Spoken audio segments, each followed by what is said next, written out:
Hey guys, welcome back to another episode of Here Comes the Drama. I'm your host, Krista Innes, and I'm exhausted. How are you doing today?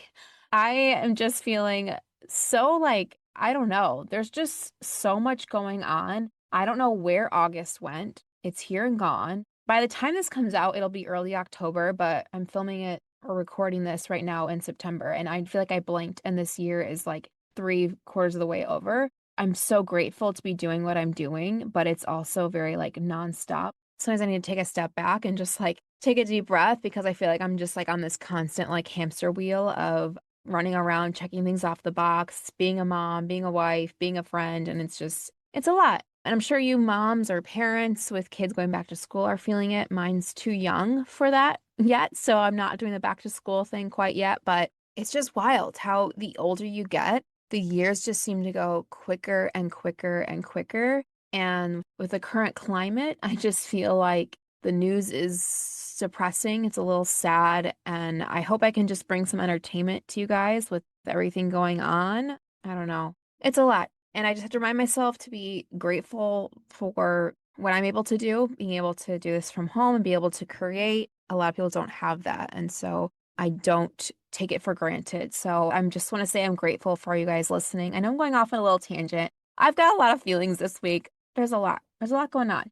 All right, so we are going to do things a little different. I don't know, I say that, but I feel like it's always a little different because we always have new stories. We've got two stories at the end for you today. We're going to do unpopular opinions, which you guys send me on social media. We're going to do some this or that, some hot takes. And of course, at the very, very end, we got some confessions for you, and we got some good ones. We haven't shared these for a while. I mean, we share them on Instagram stories, but we haven't shared them on a podcast in a while. So you guys are in for a treat. Gosh, there were so many. Okay, starting things off, I just want to read a little review of the podcast. It says, as someone in the wedding industry, bridal assistant, I enjoy watching your videos and I can't wait to hear the rest of the stories. That's from Songbird for Life. So thank you so much, Songbird, for leaving that review. And again, if you guys enjoy this podcast, please share it with a friend or leave a review. It really helps more people hear the podcast and just means so much to me. I want to share just something really fun. I know a lot of times on my social media accounts and on the podcast, I do skits. So a lot of it is about other people's stories and stuff. But as many of you guys know, I do very, very part-time day of coordinating. I'm talking I did one this year and I did one last year. I'm talking to a bride right now for one next year. I just don't have the time to do it, but I love it so much. I love it so much. I just had the honor of doing one. It's been 2 weeks now, but she was just a dream of a bride to work with. Just so kind, knew what she wanted, but also was very open to hearing ideas. We brainstormed through a lot of stuff. It just reminds me of why I love weddings so much. Like I said, I don't do them a ton anymore, but it's fun to just get back out there. I just did some partial planning with her. So we met every few months and then we did day of coordinating. So I basically just ran around you know what, you tell me what you need. I got you. We did the rehearsal together, but I wanted to share, instead of me just blabbing, I wanted to share some interesting things that they did not do, or traditional things that they did not do that I thought was so awesome the way they did it. Or just, I should say, non-traditional things they did that I thought was really awesome. And a reminder to anyone listening that you don't ever have to stick within the guidelines of what your parents tell you or what you see in the media or whatever. You can do things your own way. And I loved this about their wedding. Okay, so here's some things that I thought was really cool.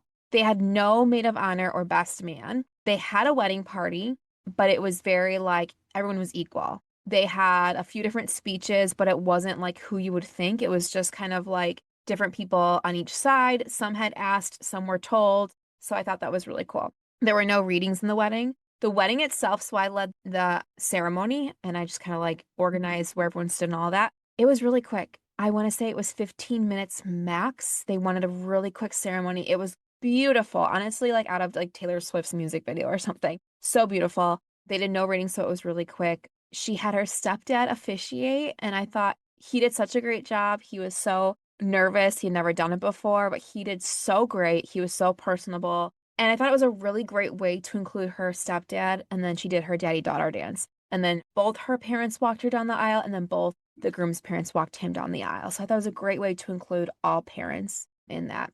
They also had flower petals on the seat instead of just the flower girls having them. Everyone could throw them at the end. So I thought that was really, really awesome. They had no cake. I know a lot of people are gonna be like, what? But I love that. As someone that's like not a big cake person, I just love the little sweets and treats. They just did a dessert table, so they did no cake cutting.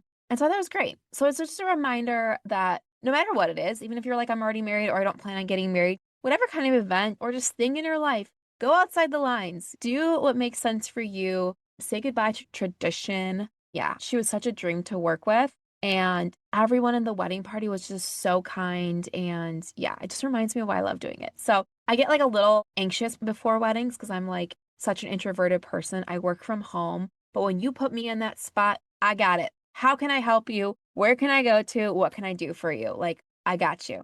So yeah, I don't really like advertise that I do it much just because I don't have much time for them, but when I do them, they're so much fun. Anyways, okay, into our first segment, unpopular opinions. These are ones that you guys sent to me on social media. So let's talk about it. These ones have to do with engagement rings. So let's talk about it.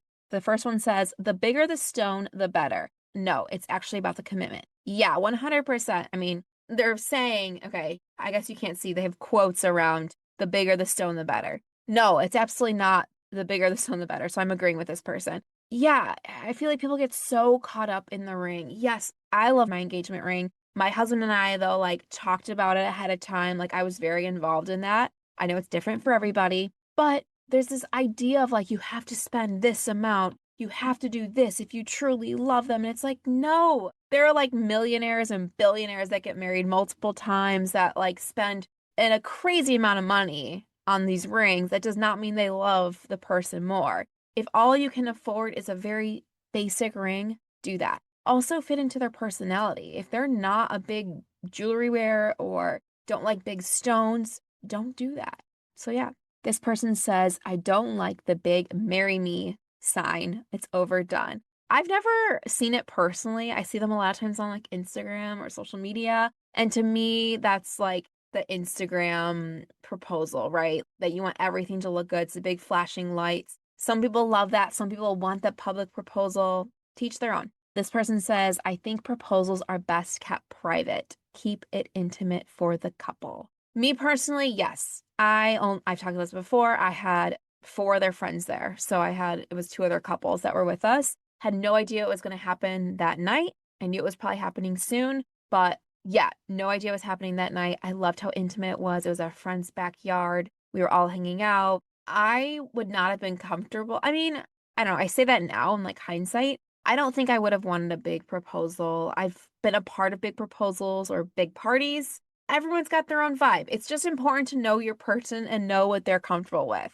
And that goes for either partner. Because let's say the bride really wants this big moment and it's in public space. But if the groom's not comfortable with that, like maybe he's more private, he'd rather confess his love for her or ask her to marry him in a private place, then you have to like be able to work together some way, somehow. This one says it shouldn't be a total surprise, total and complete surprise. I 100% agree with this. I feel like movies growing up and the way it was presented growing up was like, okay, when your partner loves you, they're going to propose to you and it's going to be out of nowhere. But that sounds like a nightmare. If you've never talked about marriage or never talked about the next step with your partner, I don't think you should be proposing or getting proposed to. You need to have that discussion because I've seen stories where people get proposed to and they're like, oh, we are not there yet. Or they're like, I don't want to get married. So, yeah, I don't think it should be a complete surprise. Maybe how it happens or when it happens. Yes, I love the surprise element of the actual proposal. But to never talk about getting married together or like moving in together, and then you're just like, I bought this ring. It's like, pump the brakes a little bit. Let's have the conversation first. Okay, next up, this or that, pick a side, wedding drama debates. Here we go. A band that kills the vibe by skipping your first dance song, or a DJ who keeps people dancing but plays cheesy tracks all night. If I'm picking one or the other, I'm going to go for a cheesy DJ. Because if people are dancing all night, they're obviously enjoying it in some way or another. And I am all about it. Like, I've talked about this before, but like my family, we've always been the one that's like on the dance floor all night long. Same with my husband's family. That was one of the things, like we'd go to weddings together and I was like, okay, we vibe because we are on the dance floor all night. We're not sitting at our table. We are on our feet, hanging out, dancing. I love it. Okay, next one. Blow the budget on incredible food everyone raves about, or skip the fancy food and have a Pinterest perfect reception. I'm gonna go incredible food. I don't care about Pinterest perfect. I don't. Endless awkward speeches or no speeches at all and offended friends. Why are the friends offended? Because they weren't asked for a speech? I would say no speeches at all. Sorry to the offended friends. If you're offended, I'm sorry. I don't know what, I would never be offended if someone didn't ask me to give a speech. I would actually understand if someone didn't ask me because I blab a lot. But I think I'd be okay if someone asked me. Side story. Endless awkward speeches. I've told that story so many times, but I was at a wedding once where they just kept passing around the microphone. Nothing was planned. Everyone just kept going off on a whim. It was awkward. Nobody wants that. A 12-person party full of drama or the guilt of leaving people out with only one or two by your side. See, the way that one's worded is like one's better than the other.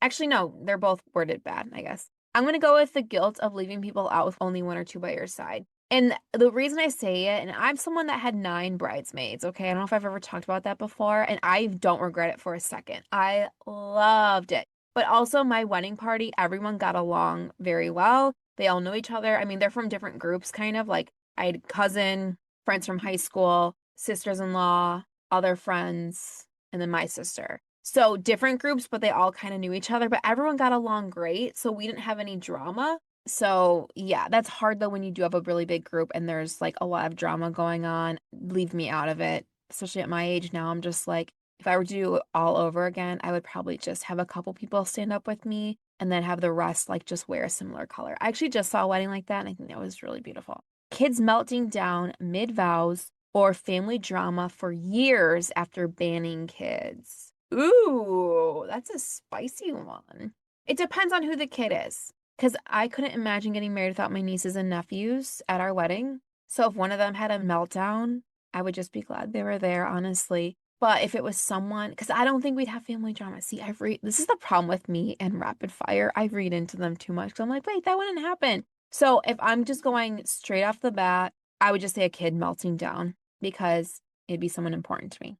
Plus, it's like 20 seconds long. Okay, a dreamy destination wedding and judgment from family, or a giant hometown wedding you didn't even want. A dreamy destination wedding. It's funny because I feel like my opinion has changed so much since getting married. And I've only been married 3.5 years now. But like I always say, I was one of the last ones. So we knew exactly what we wanted. We'd been to so many weddings. But if I were to get married now or years from now or redo it, I'd go destination all the way, small group. Because I already did the whole fun planning of a wedding, And so I'm like, the thought of doing that again, I'm just like, I don't know. I don't need to do it for myself. Love doing it for other people, but yeah. Hey drama lovers, big news. My book, Here Comes the Drama, A Ferris and Sloane Story, is officially out now. If you've been following their wild wedding saga online, this is the full story, packed with messy twists, sharp banter, family chaos, and all the heart you've come to love. And judging by your messages and posts, you're loving it too. Huge thanks to everyone who's already grabbed a copy early and shared it on social media. Your support means everything. If you haven't read it yet, now is the time. Head to KristaEnnis.com/book or click the link in the show notes. It's available in both print and ebook. Grab your copy before the spoilers start showing up in the comment sections because trust me, you'll want to experience every jaw-dropping moment for yourself.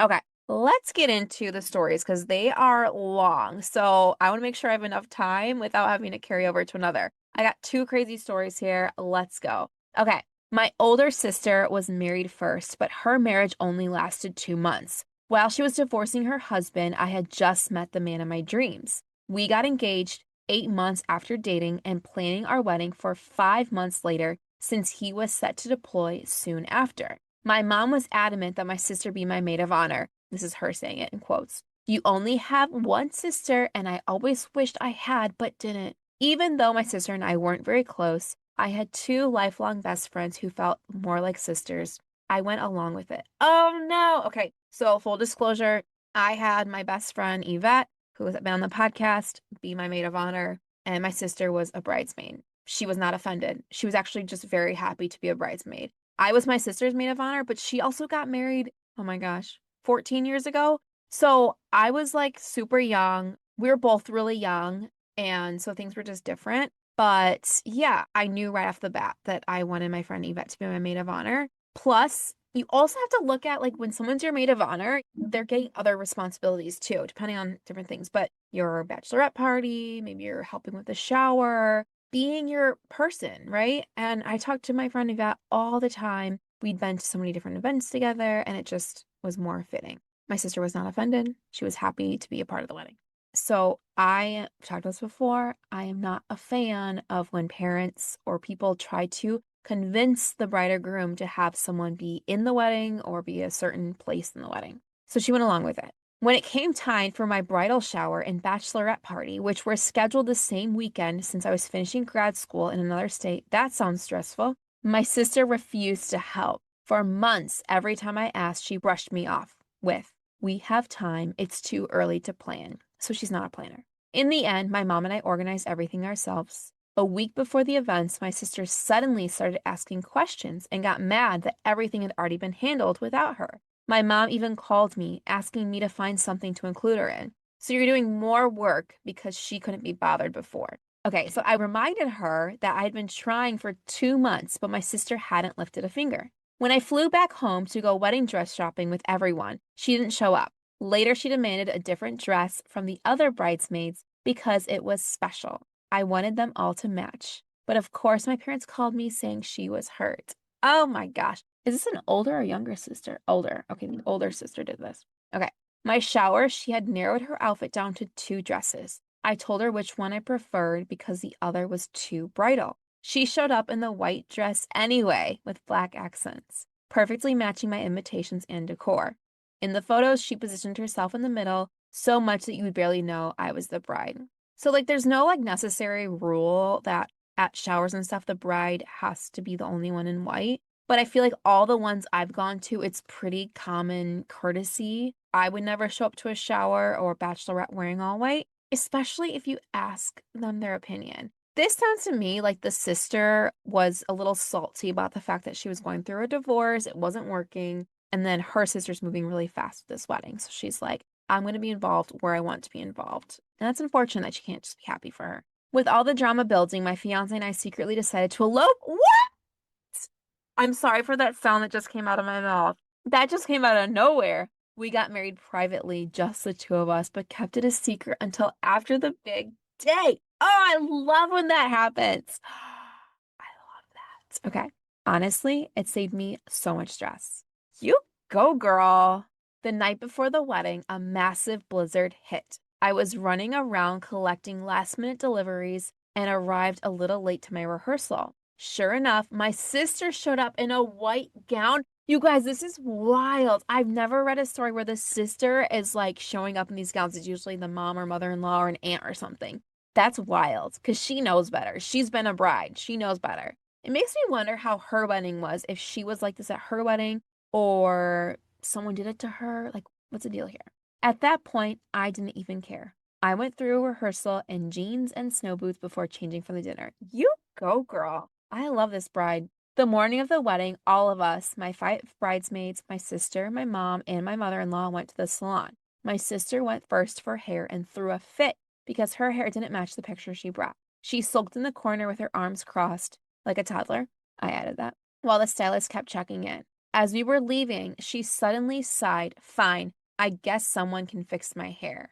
I told my mom we needed to go since the florist was delivering flowers and the photographer was minutes away, but she insisted, "Your sister needs to be happy with her hair." What is with this mom constantly like defending the older sister for acting like a toddler? My guess is this is why she acts this way, is because the parents are always like, "No, like, let's go out for your sister." Like, what is the deal here? Why is the younger sister acting like so much more mature in this scenario? 45 minutes later, this is wild. My sister finally approved her look and acted like nothing had happened. On the way back, she demanded we stopped at CVS for an allergy medicine. I tried to say no, but my mom cut me off. Again, here we go with the mom. "You know, this is hard for her since she just had her wedding. Let's do what we can to make her comfortable." No, this is the bride's day. We don't need to make it comfortable for the sister this whole time. For context, her wedding had been over for a year at this point. By the time we got home, the florist had already left, taking the bouquet to the reception,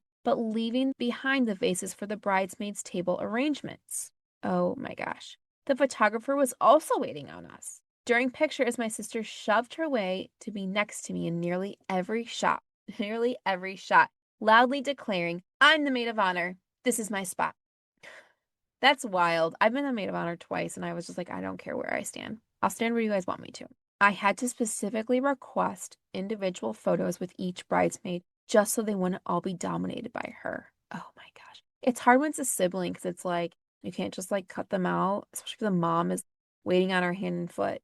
Afterwards, she demanded to know why she didn't sign the marriage license and accused. Wait, what? She demanded to know why she wasn't like the witness on the marriage license and accused another bridesmaid of doing it, when in reality, no one had. We were already legally married. At the reception, she pouted when one of my best friends gave a speech, rolling her eyes and smirking through it. My mom kept excusing her behavior as a hard time for my sister, but really, this is just who she is, and my parents chose to not see it. That is so wild. I am so sorry because this is gonna never change. These parents are gonna constantly excuse her behavior, saying, oh, she's just going through a hard time. It's like, no, everyone's going through a hard time from time to time. Everyone's stressed from time to time. It does not give you the right to treat people a certain way, or especially during your sister's wedding. Be happy for someone other than yourself. So I'm guessing they didn't ask the sister to give a speech either. A few years later, she remarried. Wait, before I get to that, I was going to say, I wish she would have said at that moment, it's because we're already married. Like, I feel like I would have done that in my skit, be like, it's because we're already married, but I guess she didn't tell her. Okay. A few years later, she remarried. She got engaged when I was 7 months pregnant and announced they'd be getting married in Hawaii in just 2 months. She told me I had to be there. At 9 months pregnant, you're going to demand that your sister's there? Yeah, right. I wished her well, but explained it wasn't possible. I'd be 2 weeks past my due date and couldn't travel. I ended up giving birth a week late. She was furious and didn't speak to me for a month. This girl is so immature. So immature. And the parents are allowing it. I mean, I don't know how old they are now, but she's never going to be responsible for her own actions if the parents are constantly giving her excuses. Here's the kicker. She's a doctor. She knew perfectly well that traveling then was impossible for me. So if she's a doctor, she's got to be at least, what, mid to late 20s? How long are you in medical school for? Isn't it like 8 years or something? 12 years, 10 years? I don't know. I'm not a doctor, so I don't know. But that is wild to me. This whole story is wild to me. It's more wild. I'm currently in this, well, by the time this comes out, I'll probably be done with it. But the Tina and Meg skit was based on a true story that someone sent me. Very based, like, or very inspired, loosely inspired, like the first episode where they really idolized one sister over the other. They did everything for this one engagement and not the other. They got mad. I don't know, all these crazy things, right? And people are commenting like, parents are really like this. This is terrible. And I'm like, I read this story and I'm like, yep, they are. That is to just like put one on a pedestal and the other one's just like, no, like your sister's going through a hard time. I don't know. That's wild. All right, guys, we got one more story. We got so much more fun our way. Okay, let's go. Story number 2. About a year after meeting my now husband, I went to one of his dance performances where I met a dozen of his friends for the first time. One girl in particular, let's call her Sabrina, immediately stood out. These are all changed names. She was loud, obnoxious, and constantly gossiping about people she didn't even know. When we entered the theater, she insisted on sitting right in the middle of our group. It wasn't the best seat, but it was the one that guaranteed she'd be the center of attention. She didn't say a single word to me. And anytime someone asked me a question, she talked over me. My first impression, not good. Yeah, I would say not good either. I've met people like that before. They don't like when a new girl is brought into the mix because they're not the center of attention anymore. Fast forward a couple of years, we all went on a weekend trip, about 20 people. The friend group plus partners. I hadn't seen Sabrina since that first meeting. Oh, wow. A couple years later. Wow. Okay. And she was exactly as I remembered, always needing the spotlight. That night, we played a game where you had to catch the liars on the opposing team. There were special roles, and coincidentally, I ended up paired with my boyfriend. He had a power that let him check someone's card each round. and he announced I saw Sabrina's card. She's a liar. When the voting came out, I said, I'm voting against her because my partner saw her card. Without missing a beat, Sabrina snapped back, oh, so you believe him? Like when he tells you he loves you? Ooh, this girl's wild. She must have like a crush on him or something. I was boiling inside, but I managed to smile and say, you know what? Never mind. Now I'm voting against you because you made it personal. Oh, I love it. Okay. The room went silent. Everyone voted against her, and she was eliminated. Loudly angry about it, of course. I went straight to bed, furious that neither my partner nor anyone else defended me. The next morning, she approached me with a half-hearted apology. So, my boyfriend said I was really mean to you yesterday. I don't know when, but sorry. No, that's not an apology. Sorry. After that, I avoided her as much as possible. I skipped their group gatherings, and the one time I tried to go, I caught COVID. So I took it as a sign that my body really did not want me to be there. I would too. I'd be like, okay, thanks, universe. When my husband and I got engaged, I made it clear I would never force him to cut Sabrina out since they've been friends since kindergarten. That is really nice. Maybe a little nicer than me. And I'm a pretty nice person. But if someone were to consistently not be very nice to me and put me down or put my relationship down, I would not give them the same courtesy. I just saw a thing on social media the other day, and I hope I don't butcher this, but it says, stop being considerate for people that don't even consider you. So there's a little reminder to everybody out there, especially as people pleasers, we want to consider people, or if they hurt our feelings, we're just like, oh, maybe they didn't mean it. No, stop. Stop being considerate of people that didn't consider you. She couldn't even apologize. Anyway, so she said she wouldn't force him to cut her out because they were friends since kindergarten, but he shouldn't expect me to interact with her. I even joked that she'd pull something dramatic at the wedding, like wear white or have her boyfriend propose in the middle of it. My wedding dress was a true princess gown. Layers of pink and white tulle, green lace shaped like leaves. Oh my gosh, I want to see this dress. It sounds beautiful. And glittering floral details. On our wedding website and invitations, we clearly stated white is reserved for the bride. Ooh, okay. I've never seen it like that, but I love that you're just upfront. Put it right on the invitation. I wasn't worried about anyone confusing me with someone else, but I didn't want photos where the attention could be stolen. Makes sense. So the big day arrives. Oh no, oh no. We do our first look, full of excitement, then go to greet our guests before the ceremony. Who's the very first person I see? Sabrina. And what is she wearing? A long, flowy, white gown. What is with both of these stories having people not in the wedding or the bride wearing a white dress? And not just a white dress, a white gown. That is wild. This is someone asking for a fight or asking for the attention to be stolen. I wonder how long she was with her boyfriend for. Maybe it was something where she was mad that she wasn't proposed to first. Oof, this is wild, you guys. Okay, I said wild. We should do a tracker of how many times I say wild. I've noticed more and more I say it like all the time. The best part, my husband finally saw her for what she is. He apologized profusely to me and the photographers without me even asking, cropped her out of all the photos whenever possible. There's only one group shot of the friends and my husband without me, where she actually looks like the bride. We decided the best way to, quote unquote, punish her was silence. No confrontation, no drama, just be ignored, when all she wanted was to be the center of attention. And honestly, that was the sweetest justice of all. I love that. Okay, I said one time in, I think it was a podcast, a mother-in-law was going to wear white, like told her daughter-in-law that I bought a white dress for your wedding because it's the only color it looked good in. And my response was one of the things you could do is just ignore it. And so many people in the comments were like, ignore it. Oh, I'm not ignoring it. Oh, that's exactly that you're giving her what she wants. But someone, this made such a good point. Someone like this is wanting to stir the pot.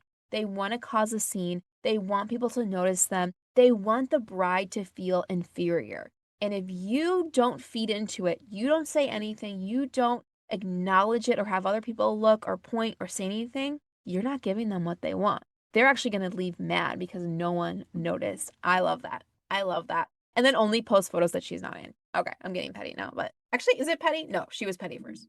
I can't believe how both stories had someone showing up in white. These need to be skits. Oh my gosh, you guys. If you're listening to this whole thing, I need to know all your thoughts. Go to YouTube, go to Instagram, go to TikTok, comment your thoughts after you listen to this. Because these are just crazy. These are crazy. See, I did a different word. Okay, as promised, I'm going to end this episode. Sorry, I'm fidgeting with my hair so much if you're watching this. I'm going to end these episode with some confessions. These are pretty wild. Okay, here we go again. Mother-in-law wore white and black to our wedding with a huge black hat.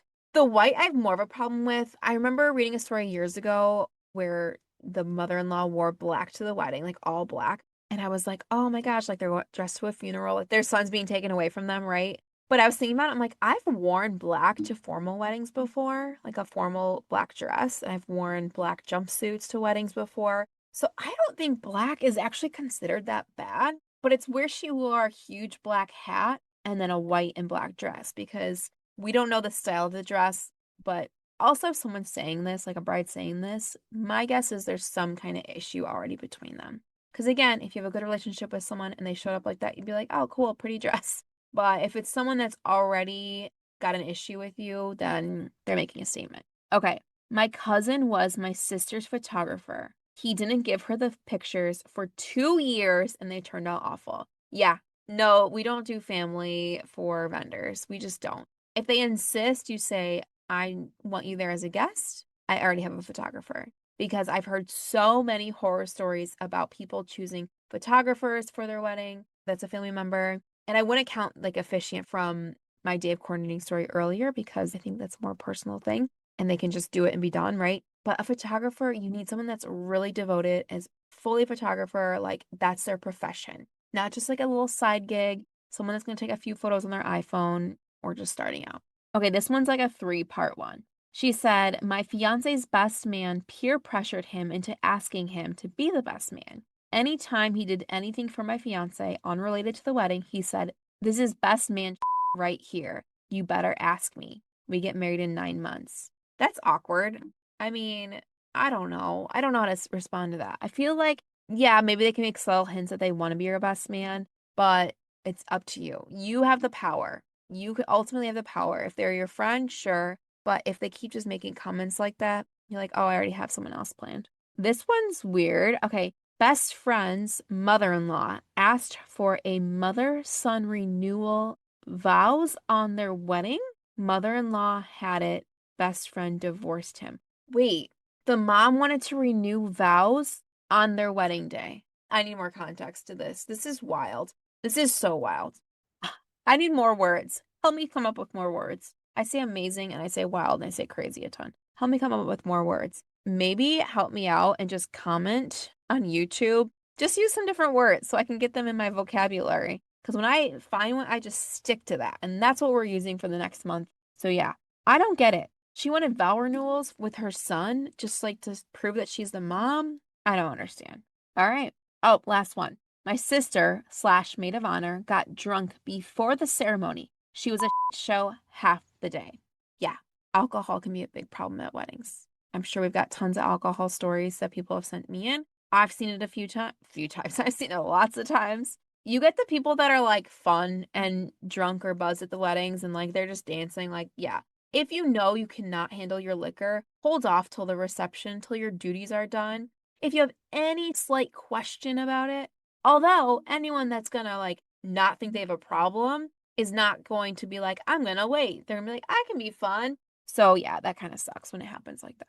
All right, guys. Well, that's all I have this week. Don't forget to send me your confessions on social media. On Mondays, we do unpopular opinions. On Fridays, we do your confessions. So hold on to those cool confessions. Sometimes we have different themes, but otherwise, I can't wait to read them. And of course, always send me your wedding story submissions. They can be wedding, proposal, engagement, dating, friendship, whatever stories. We're going to open our horizons a little bit. Feel free to tell me your stories. And I think that's all I got for you guys. Thank you so much for hanging out with me. Don't forget, you can now order my book, Here Comes the Drama, A Ferris and Sloane Story, wherever you get books. And when I say wherever, it's not really wherever. It's like Amazon, Kobo, Barnes & Noble, Ingram Spark.